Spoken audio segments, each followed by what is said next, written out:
Hello నమస్తే గోమతి సరదా ముచ్చట్లకి స్వాగతం. ఒకప్పుడు 90స్‌లో హైదరాబాద్ రావాలంటే ఒక ఎగ్జైట్‌మెంట్ ఉండేదన్నమాట. ఒక పాష్ కల్చర్, పాష్ సిటీ, ఒక అందమైన అద్భుతమైన సిటీ, ఒక అద్భుతమైన సిటీలో మనం అడుగుపెట్టబోతున్నాం.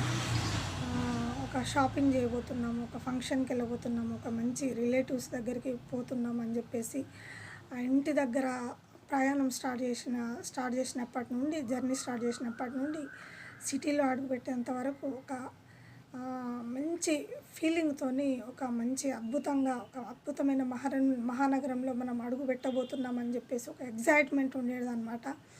కానీ ఇప్పుడు ఆ ఎగ్జైట్‌మెంట్ లేదు. ఎందుకు అనంటే అందరూ ఏం చేస్తున్నారంటే కొత్తగా మ్యారేజ్ అయిన వాళ్ళ దగ్గర నుండి, స్టూడెంట్స్ దగ్గర నుండి అందరూ బిలో మిడిల్ క్లాస్ వాళ్ళు కూడా హైదరాబాద్కి వచ్చేస్తున్నారు బతకడం కోసం. హైదరాబాద్ ఎవరికైనా అన్నం పెడుతుంది అనే నమ్మకంతో అందరూ పూర్ ఫ్యామిలీస్ కూడా అన్నీ అక్కడ వదిలేసి హైదరాబాద్ సిటీకి వలస వస్తున్నారనమాట.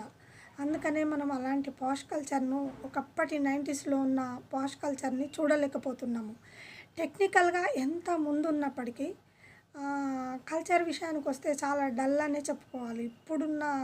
ఈ ఇప్పటి జనరేషన్లో కూడా. అప్పుడు మొబైల్స్ లేవు, కనీసము కలర్ టీవీలు కూడా ఇంటింటికి కలర్ టీవీలు లేవు, స్మార్ట్ టీవీలు లేవు. ఎక్కడో ఒక రేర్ కేసులో ఏదో ల్యాండ్లైన్స్ బిజినెస్ వాళ్ళకు వీళ్ళకి అలా ఉండేది. కలర్ టీవీలు కూడా 10,000లో 20,000లో అలా ఉండేటివి అనమాట. కానీ టెక్నికల్గా ఎంత డెవలప్ అయినప్పటికీ కల్చర్ విషయానికి వస్తే చాలా డల్ అని చెప్పుకోవాలి. హైదరాబాద్ మహానగరం అప్పుడు ప్యూర్ హిందీతో ఒక మంచి పాష్ కల్చర్గా మనము అలా కనబడేది. కానీ ఇప్పుడు ఎక్కడ చూసినా విలేజర్స్ అలా ఉన్నదన్నమాట.